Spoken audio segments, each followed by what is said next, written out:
Hello students, आप सभी का हमारे यूट्यूब चैनल में हार्दिक स्वागत है। आज के इस वीडियो में बात करने वाले हैं पीटीटी एग्ज़ाम 2025 सेकंड काउंसलिंग के दौरान कॉलेज कैसे फिल करें ताकि आप लोगों को कम मार्क्स हो या ज़्यादा मार्क्स हो, आपको कॉलेज मिलने में आसानी रहे, आपको कॉलेज मिल सके। तो आप लोग कॉलेज भरने का तरीका एक बार सीख लें, क्योंकि पीटीटी एग्ज़ाम एक ऐसा एग्ज़ाम है जिसमें आपको कोई फिक्स कट ऑफ देखने को नहीं मिलती है कि इतने से इतने नंबर वाले को जो है कॉलेज मिल गया। ऐसा नहीं है। बहुत रेयर केस में या बहुत ही कम लोगों को पता है कि कैसे कॉलेज मिलता है, कैसे नहीं मिलता। तो वीडियो आप लोग पूरा देखिएगा ताकि आपकी हेल्प हो सके, आपको कॉलेज भरना आ सके। और फिर भी अगर आपको कॉलेज नहीं मिलता है तो ये आप मान सकते हैं कि आपके मार्क्स बहुत ही कम है। तो वीडियो को आपको पूरा देखना है, और अगर आप चैनल पर नए हैं तो चैनल को सब्सक्राइब, वीडियो को लाइक और बेल आइकन ज़रूर दबा लीजिएगा। जब भी आप लोग काउंसलिंग कराते हैं, पहली काउंसलिंग कंप्लीट हो चुकी है, अप और मूवमेंट भी हो चुका है। जिन बच्चों को कॉलेज मिलना था उनको फर्स्ट लिस्ट में मिल चुका है। जिन बच्चों को सेकंड लिस्ट में कॉलेज मिलना है तो उनको सेकंड लिस्ट के लिए वापस से फॉर्म, मतलब जो कॉलेज चॉइस है, वापस से फिल करनी है। कुछ हज़ार रुपये आपके शुल्क लगने वाली है, जो कि पिछले साल भी यही थी और इस बार भी शायद वही रहेगी, क्योंकि सेम यूनिवर्सिटी एग्ज़ाम कंडक्ट करवाती है आपके एंट्रेंस एग्ज़ाम का, पिछली बार का भी और इस बार का भी। तो इस वजह से जो है ज़्यादा कायदे नियम कानून ज़्यादा बदलेंगे नहीं। जो पिछली बार हुआ है वो ही इस बार होगा। तो आप लोगों को कॉलेज चॉइस करते समय बहुत सारी चीज़ें ऐसी हैं जो बारीक बारीक चीज़ें हैं, बहुत छोटी छोटी चीज़ें हैं जो आप लोग ना चाहते हुए भी गलत कर ही देते हैं। बहुत सारे बच्चे यहाँ पर गलती ये करते हैं, चाहे 2 ईयर बीएड वाले हो या 4 ईयर बीएड वाले हो, वो गलतियाँ यहाँ पर ऐसे करते हैं कि उनके अगर अच्छे मार्क्स आते हैं, कैटेगरी के हिसाब से बात करें या फिर कैसे भी बात करें, मान लो जिन बच्चों के 600 में से 400 नंबर हैं, तो वो गलती क्या करते हैं, एक कॉलेज भर के और खुश हो जाते हैं कि अब तो मुझे मिल ही जाएगा। अब जो 4 ईयर वाले स्टूडेंट हैं उन्हें तो मिलने की संभावना बहुत ज़्यादा रहती है और मिल भी जाता है, पर जो 2 ईयर वाले स्टूडेंट हैं उनके साथ बहुत सारी बार दिक्कत हो जाती है। बहुत सारी बार नहीं, आप लोग कमेंट पढ़ लेना, अच्छे अच्छे नंबर वालों को भी कॉलेज नहीं मिला है। तो उसके पीछे कारण क्या होता है और कैसे आपको अब जो है सेकंड लिस्ट के लिए कॉलेज भरने हैं, वो मैं पूरा बताने वाला हूँ। ठीक है ना, एक एक चीज़ बताऊँगा। आपकी इच्छा हो तो आप लोग पूरा वीडियो देख सकते हैं, आपकी इच्छा नहीं हो तो यहीं पर आप लोग स्किप कर सकते हैं, कोई दिक्कत नहीं है। पर पूरा वीडियो देखकर ही आप लोग कमेंट करें तो अच्छा लगता है। अब देखो, जैसे ही आप लोगों के सेकंड लिस्ट जारी हो जाएगी, मतलब कॉलेज भरने की जो है आपको देखने को मिल जाएगा, यहीं पर आएगा कॉलेज चॉइस करके, कुछ वापस से यहाँ पर देखने को मिलेगा second counselling college choice fill करके। तो आप लोग उस पर क्लिक करेंगे। कॉलेज चॉइस आप लोग कैसे भरेंगे उस पर बात करते हैं। आपके ज़्यादा मार्क्स हो या कम मार्क्स हो कोई दिक्कत नहीं है, किसी भी कैटेगरी के हो, महिला हो, पुरुष हो, general, OBC, SC, ST, MBS, जितनी भी कैटेगरियां हैं, किसी भी कैटेगरी के आप स्टूडेंट हो, 2 ईयर वाले हो या 4 ईयर वाले हो, सभी के लिए ये नियम लागू होता है कि आपको कैसे क्या करना है। जैसे ही आपकी कॉलेज फिल की जो डेट आती है, उसी डेट के बीच में और जो लास्ट डेट रहेगी उससे पहले पहले आप लोगों को कॉलेज भरना होता है। कॉलेज का शुल्क 1000 रुपये, जो कि मैं बता ही चुका हूँ बार बार आपको, 1000 रुपये रहने वाला है। डबल से आप लोग कॉलेज चॉइस फिल करेंगे। उसमें ध्यान ये रखिएगा, आपके कितने भी मार्क्स हो कोई दिक्कत नहीं, आपको सबसे पहले ये करना है कि अगर आपके 900 कॉलेज है, जैसे 2 ईयर बीएड में 939 के आसपास कुछ कॉलेज हैं, और जो 4 ईयर बीएड है उनमें कुछ 600 या किसी के 400, ऐसे कुछ टाइप के कॉलेज हैं, है ना। तो उस हिसाब से आप लोग ये ध्यान जरूर रखेंगे कि जिनके 900 कॉलेज है, या आप तो ये मान लो कि कोई से भी कोर्स के 500 कॉलेज, समझो बात को, है ना, 500 कॉलेज हैं आपके। अब आपको कॉलेज इस टाइप से भरने हैं कि जैसे आप हैं कोटा ज़िले से, ठीक है ना, कहीं से भी हो सकते हैं, मैं तो आपको समझा रहा हूँ बस, है ना, कि आप कोटा ज़िले से हैं, आपको पहली लिस्ट में किसी भी प्रकार का कोई कॉलेज नहीं मिला। अब सेकंड लिस्ट के लिए आप लोगों ने अप्लाई किया है। सबसे पहले आप क्या करेंगे, आपके कितने भी मार्क्स हो कोई दिक्कत नहीं, आपको 1 से लेकर और जो 10 कॉलेज आपके कोटा ज़िले में हैं उसमें यह सावधानी से इसमें देखेंगे कि कॉलेज लिस्ट वाला ऑप्शन आपको दिख रहा है ना। इस कॉलेज लिस्ट वाले ऑप्शन को आप लोग खोल के देख लेना, खुल जाएगा, कोई दिक्कत नहीं है ना। जैसे आपको एक कॉलेज लिस्ट वाला ऑप्शन दिखता है, नहीं भी दिखता है तो हमारा जो टेलीग्राम चैनल है चेतन वर्मा सर, वहाँ से आप लोग डाउनलोड कर लेना, देख लेना। तो कोटा में ध्यान से देखना कितनी सीटें कौन से कॉलेज में हैं, है ना, और कौन से कॉलेज में आपके साइंस की सीट है अगर आप साइंस वाले हैं तो, अगर आर्ट्स वाले हैं तो उसमें देखो कौन से में आर्ट्स वालों की सीट है, कौन सा कॉलेज गर्ल्स का है, ओनली गर्ल्स का ही है जिसमें गर्ल्स की ही सीटें हैं। इस टाइप से आप लोग को एजुकेशन लिखा हुआ है, इसका मतलब है कि उसमें गर्ल्स और बॉयज़ दोनों की सीटें हैं। बॉयज़ लिखा हुआ है तो ओनली वो बॉयज़ की ही सीटें हैं। इस टाइप से आप लोग देखेंगे और अब आप लोग एक कॉपी लेंगे, पेज लेंगे, उसमें लिख लेंगे कि भाई पहले नंबर पर मेरे को ये कॉलेज चाहिए क्योंकि इसमें मेरा सब्जेक्ट है और इसमें इतनी सीटें हैं। तो उस हिसाब से पहले नंबर पर कोटा ज़िले के हैं अगर आप, तो उसमें भी वो पहले नंबर पर रखो जो आपके सब्जेक्ट वाला हो, जिसमें आपकी सीटें ठीक ठाक हो, तो पहले नंबर पर उसको रखो। दूसरे नंबर पर ऐसा कॉलेज भरो जिसमें आपके सब्जेक्ट की सीट हो और उसमें भी सीटें हो, ठीक है ना।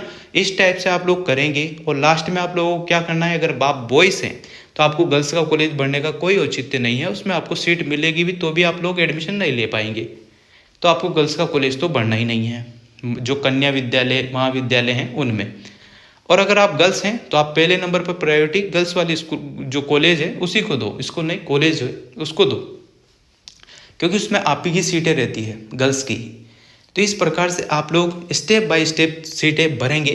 10 कॉलेज है तो उसमें ये जरूर देख लें कि गर्ल्स वाले कितने हैं। अगर बॉयज़ भर रहे हैं तो एक कॉलेज वहाँ से हटा के 9 कॉलेज भरें। आपको लगता है कि आपका सब्जेक्ट नहीं है तो उस कॉलेज को भरने की कोई ज़रूरत नहीं है, क्योंकि फिर बाद में आप लोगों को दिक्कत आती है। और अगर आप चाहते हैं कि कोई बात नहीं, सब्जेक्ट मैं मैनेज कर लूँगा, किसी से भी कर सकता हूँ, तो आप लोग उस हिसाब से कर सकते हैं। बाकी आपको फिर बाद में दिक्कत हो तो आप लोग ये सोच समझ के कॉलेज भरें। इस टाइप से आप पहले तो कोटा ज़िले के भर देंगे। अब आपके आसपास का एरिया कौन सा है, बूंदी ज़िला, तो बूंदी ज़िले के भर दो। उसमें भी यही देखो, उस लिस्ट में होंगे, टेलीग्राम पर देख लेना आप, अगर यहाँ डाउनलोड नहीं हो तो वहाँ से देख लो।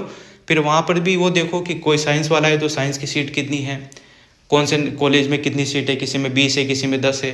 तो आपको ये तो पता है कि पहली लिस्ट में लगभग 60-70% सीटें फिल हो चुकी है ना।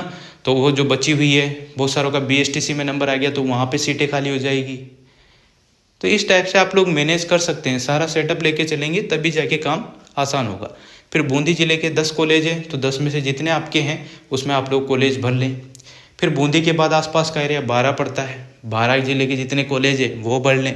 गर्ल्स बॉयज़ देख लें, कैटेगरी देख लें, सीटें देख लें, और उस हिसाब से पहले दूसरे तीसरे नंबर पर प्रायोरिटी एक कागज़ में लिख लो, ताकि आप ई-मित्र से भी भराओ तो वो कागज़ दे दो कि ये टिक लगा दो। क्योंकि ई-मित्र वाले भी बहुत आसानी से काम करना चाहते हैं, वो ये चाहते हैं कि आप 100 रुपये तो दें पर कॉलेज टिक कर देता हूँ मैं, है ना।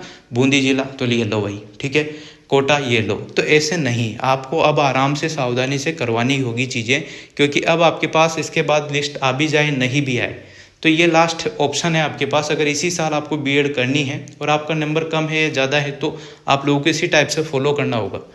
हो सकता है आपको चीज़ें समझ में ना आए, बहुत अलग लेवल की लगे बातें, पर ये फैक्ट है, ठीक है ना। तो आप लोग 5-10 साल, मेरे को मतलब 5 साल तो कम से कम हो ही गए हैं इस फील्ड में, तो थोड़ा आइडिया है कि हाँ इस टाइप से आप लोगों को सीटें मिलती है। अब जब 12 भी आप लोगों ने 12 ज़िले के जितने कॉलेज वो भी भर दिए, उसके बाद आप लोग क्या करेंगे, जैसे आस पास ही पड़ता है कौन सा ज़िला, जैसे कोई सा भी ज़िला ले सकते हो आप लोग। चित्तौड़गढ़ पड़ता है तो उसके कॉलेज भर दो, सवाई माधोपुर पड़ता है तो उसके कॉलेज भर दो।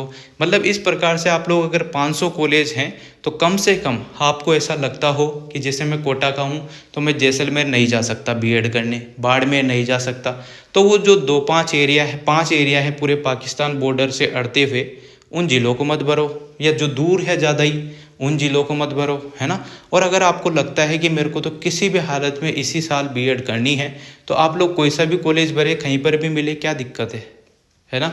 आजकल सब सुविधाएं हैं, आप लोग कैसे भी बीएड कर सकते हैं आराम से, वहाँ रहकर भी कर सकते हैं, साथ में कंपटीशन पढ़कर भी वो कर सकते हैं, बहुत सारी चीज़ें हैं। तो इस प्रकार से आप लोगों को मैनेज करना ही होगा। 500 कॉलेज है तो कम से कम 400 कॉलेज तो कम से कम भरने ही होंगे, ताकि आपको कॉलेज जब मिलता है तो वो ऐसे नहीं मिलता कि पहले नंबर पे आ गया तो मिल गया, ठीक है। कॉलेज इस टाइप से मिलते हैं कि अगर आपने कोई सा भी कॉलेज भरा है और वहाँ पर सीट खाली है तो आपको टिक करके वो कॉलेज दे दिया जाता है। और अगर आपने गिनती का 1 या 2 कॉलेज ही भर के रह गए हैं और आपके नंबर कम हो ज़्यादा हो, अगर वहाँ पर उन लोगों को लग रहा है कि नहीं ये बच्चा हटाओ तो दूसरा, तो उस प्रकार से आप लोगों को फिर वहाँ पर कॉलेज अगर मान लो पहली लिस्ट में किसी कॉलेज जो आपने पहली चॉइस भरी है उसमें सीटें फुल है, तो वो आपको कैसे कॉलेज अलॉट कर सकते हैं। और आपने मान लो 500 में से 400 300 कॉलेज भरी है, उसमें से किसी न किसी में तो खाली होगी ना, तो उसमें आप लोगों को सीटें आवंटित हो जाती है। ये प्रोसेस रहता है पीटीटी कॉलेज अलॉटमेंट का। और इसके बाद सीटें गिनती की बचेगी थर्ड लिस्ट के लिए, अगर आती है तो, नहीं आती है तो इसी लिस्ट में पूरा काम हो जाएगा, अप और मूवमेंट हो हुआ के पूरी सीटें फुल हो जाएगी बीएड की। और जो 4 ईयर वाले स्टूडेंट हैं उनको मैं क्लियर कर दूं कि सेकंड लिस्ट में जो बचे हुए स्टूडेंट हैं उन्हें पूरी संभावना बनती है कि सभी को लगभग सभी का मतलब कि लगभग सबको मिलने की पूरी संभावना है। और जो 2 ईयर वाले स्टूडेंट हैं उनमें से कंपटीशन तो है ही सही, आप सभी को पता है कि वहाँ अच्छे मार्क्स वालों को भी बच्चों को जो है कॉलेज अलॉट नहीं हुए हैं, तो कॉलेज बढ़ने में वहाँ पर थोड़ी दिक्कत हुई है। तो ये कॉलेज बढ़ने का एक सही तरीका होता है। ऑल राजस्थान का ऑप्शन आपकी पहली लिस्ट में नहीं आया था, तो आप लोग ऑल राजस्थान भी करें, तो पूरे कॉलेज बढ़ने के बाद ऑल राजस्थान करें। और इस बार शायद ऑप्शन नहीं देखने को मिलेगा, इसलिए जितने ज़्यादा कॉलेज आप लोग भरेंगे उतना फ़ायदा होगा। अगर वो स्टूडेंट जो ओनली अपने ही ज़िले से करना चाहते हैं, उनके कम मार्क्स हो ज़्यादा मार्क्स हो, वो चाहते हैं कि मैं तो अपने ज़िले के में कॉलेज आ जाए तो ही करूँगा बीएड, नहीं तो नहीं करूँगा, तो उन बच्चों को तो मैं एक ही सलाह दूंगा कि आप बस वही कॉलेज भरो जो आपके ज़िले में है, उसमें आ जाए तो कर लेना, नहीं आए तो फिर रिफंड का फॉर्म भर देना और फीस जो भी आपकी है वापस से रिफंड हो जाती है। 5,000 रुपये 22,000 रुपये। आप लोग वीडियो देख लेना, पूरा बता रखा है उसमें, 18 मिनट का कुछ वीडियो होगा, तो उसको देख लेना, उससे आप लोगों को रिफंड वाला प्रोसेस समझ में आ जाएगा। जिन बच्चों को सेकंड लिस्ट में भी कॉलेज नहीं मिलता है उनके लिए भी वो वीडियो बहुत हेल्पफुल रहेगा, ताकि चीज़ें समझ में आ जाए और आपका पैसा जो लगा है 5,000 रुपये करके 22,000 रुपये करके, तो वो आपको किसी न किसी कंडीशन में कुछ पैसे कट के आपको वापस मिल जाते हैं। तो वो प्रोसेस बता रखा है कि कैसे आपको पैसा वापस लेना है। जिनको कॉलेज नहीं मिले वो रिफंड वाला वीडियो ज़रूर देख लीजिएगा। और सेकंड लिस्ट जो है आपको 10 अगस्त से लेकर 15 अगस्त के बीच में कभी भी सेकंड लिस्ट के लिए कॉलेज फिल का ऑप्शन आ सकता है, और 1 या 2 दिन बाद आप लोगों को कॉलेज अलॉट भी हो जाएंगे और पूरा प्रोसेस थोड़ा स्पीड पे चलेगा, है ना। अप मूवमेंट का ऑप्शन इसमें आ भी सकता है, नहीं भी आ सकता, कोई कंफर्म नहीं है, बहुत मुश्किल संभावना है पर आने की, क्योंकि पहली लिस्ट के बाद ही अप मूवमेंट पिछली बार आया था, तो इस बार भी सेम वही प्रोसेस चलेगा। तो ये कॉलेज बढ़ने का एक पैटर्न था जो कि आपको समझना बहुत ज़रूरी था। इसी के हिसाब से आप लोगों को कॉलेज अलॉट होंगे और लगभग सभी को जो है इसमें संभावना ज़्यादा बन जाती है कॉलेज मिलने की। और फिर भी अगर मान लो आपको कॉलेज नहीं मिल पा रहा है तो आपके मार्क्स बहुत कम हैं, या फिर जो कॉलेज आपने भरे हैं उनमें सीटें खाली नहीं हैं, इसका मतलब यही होता है सीधा सा, इसके अलावा कोई मतलब नहीं होता। और जो 2-5% सीटें जो रहती है वो आपको पता है कि प्राइवेट कोटे पर रहती है, मतलब कि वो सीटें जो बाहर से बच्चे आते हैं उनके लिए रहती है, तो वो 1-2-5 बच्चे तो ऐसे होते ही हैं, सभी को पता है कि अदर स्टेट से जो आते हैं, जैसे आप लोग भी तो बहुत सारी बार हरियाणा जाके करते हो, तो कैसे करते हो, वो ऐसे ही कर पाते हो, है ना। तो वो थोड़ा सा सीटें उनकी भी रहती है, तो उस हिसाब से सारी चीज़ें होती है। तो यही कुछ सूचना थी कॉलेज बढ़ने से संबंधित। तो आप लोग ये वीडियो देखेंगे तो आपका काम बहुत आसान हो जाएगा, और वापस से आप लोगों के कोई 5,000 रुपये रजिस्ट्रेशन के नहीं लगेंगे, किसी प्रकार का कोई शुल्क नहीं लगेगा, ओनली आपके 1,000 रुपये शुल्क लग सकता है कॉलेज वापस से बढ़ने का, बाकी ना 5,000 लगेंगे ना 22,000 लगेंगे। 5,000 आपने पहले ही दे दिए होंगे रजिस्ट्रेशन के टाइम, और 22,000 जब देना जब आपको कॉलेज अच्छा लगे, कॉलेज समझ में आ जाए कि हाँ इसमें अपन को एडमिशन लेना है। और अगर नहीं समझ में आता है तो फिर आप लोग नेक्स्ट ईयर अप्लाई कर सकते हैं। अभी हाल फिलहाल फिर आप लोग रिफंड का फॉर्म अप्लाई कर देना, ताकि पैसा तो आप लोगों का सुरक्षित वापस आपके खाते में आ सके। Thank you so much. Video अगर आपको अच्छी लगी हो तो like, comment, share and subscribe.